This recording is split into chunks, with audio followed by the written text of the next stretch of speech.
अस्सलाम वालेकुम। आज हम बात करेंगे हज़रत ईसा अलैहिस्सलाम के मौजज़ात के बारे में।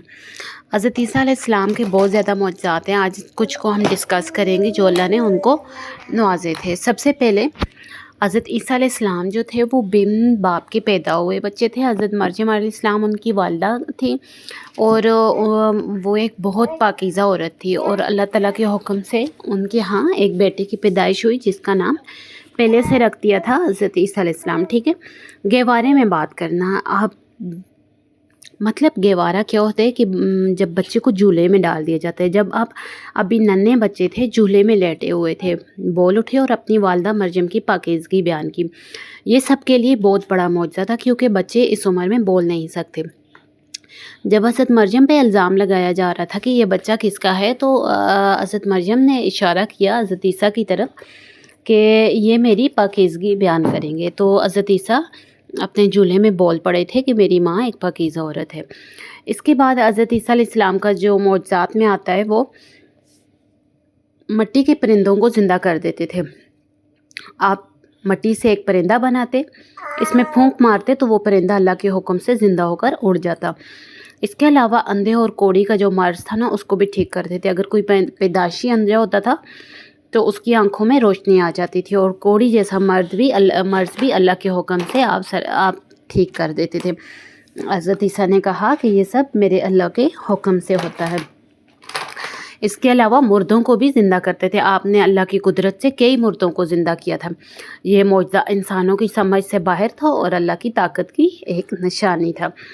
लोगों के दिलों के राज बता देते थे। आप लोगों को इनके खाने पीने की खबरें बता देते थे। ये भी एक ज़बरदस्त मौजज़ा था कि आपको बग़ैर बताए सब मालूम हो जाता था कि फ़लाने के दिल में क्या चल रहा है या उसके घर में क्या बना है या क्या पक रहा है। आसमान से खाने की दस्तरखान आपके लिए आते थे। हुवारियों ने आसमान से खाना मांगा। अल्लाह ने हज़रत ईसा की दुआ से जन्नती खानों से भरी हुई दस्तरखान नाज़िल फरमा दी। ये भी हज़रत ईसा अलैहिस्सलाम के मौजज़ों में से एक मौजज़ा था कि उन्होंने जब खाना मांगा तो आसमान से खाने की एक दस्तरखान ज़मीन पर आई जिसमें जन्नत के मुख्तलिफ़ किस्म के खाने थे। इसके अलावा आप सल्लल्लाहु अलैहि वसल्लम हज़रत ईसा अलैहिस्सलाम जो थे जन्नात और शयातीन का भी असर ख़त्म करना जानते थे। आप जन्नात के असर, शयातीनी वसवसों और बीमारियों को अपने कलाम और दुआ से दूर करते थे। हज़रत ईसा अलैहिस्सलाम जो थे हज़रत ईसा अलैहिस्सलाम पे जो किताब नाज़िल हुई थी, किताब इंजील नाज़िल हुई थी और इसका इल्म और हिकमत अल्लाह ताला ने हज़रत ईसा अलैहिस्सलाम को दिया था। अल्लाह ने आपको इंजील दी जो हिदायत और रोशनी का ज़रिया थी। लोग आपसे इल्म सीखते, अखलाक और मोहब्बत का दर्स लिया करते थे। और हज़रत ईसा अलैहिस्सलाम जब अपने शहर में आते तो लोगों को दर्स देते कि अल्लाह एक है, उसी की इबादत करो। अल्लाह के सिवा कोई इबादत के लायक नहीं है। अल्लाह की इजाज़त से भूखों के लिए खाना बढ़ा देते थे। बाज़ मरतबा ऐसा होता कि लोगों के पास खाना बहुत कम होता था लेकिन लोग ज़्यादा होते थे। हज़रत ईसा अपने हाथों से इस खाने पर हाथ रखते, अल्लाह का नाम लेकर साथ दुआ करते और खाना इतना बढ़ जाता कि सब सैर होकर खाते और फिर भी कई खाना बच जाता था। ये ऐसा ही था जैसे हज़रत मोहम्मद सल्लल्लाहु अलैहि वसल्लम के दौर में खाने का बढ़ जाना होता था। बीमार ख़ानदानों की इज्तिमाई शिफा के लिए हज़रत ईसा अलैहिस्सलाम के पास बहुत से ख़ानदान ऐसे भी आते थे जिनके कई लोग बीमार होते थे। बस औक़ात आप पूरे घर के लिए अल्लाह से दुआ करते और पूरे ख़ानदान की बीमारी दूर हो जाती।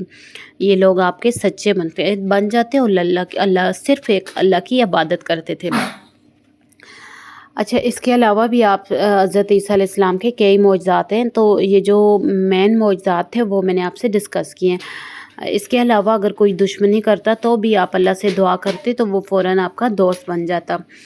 इबादत का ख़ास नूर, जब हज़रत ईसा अलैहिस्सलाम इबादत करते तो चेहरा नूर से चमक रहा होता। लोग कहते कि हमने ज़मीन पर इतनी आजिज़ी और नूर किसी में नहीं देखा। बदकार और सख्त दिल लोगों के इस्लाह करते थे, आफ़तों से हिफाजत करते थे, दरख्तों और खेतों में बरकत का मौजज़ा करते थे। पानी पर चलना ये भी एक हज़रत ईसा अलैहिस्सलाम का एक मौजज़ा था। बाज़ तारीख़ी रवायात में ये भी आता है कि हज़रत ईसा अल्लाह की ताकत से पानी पर चलते थे।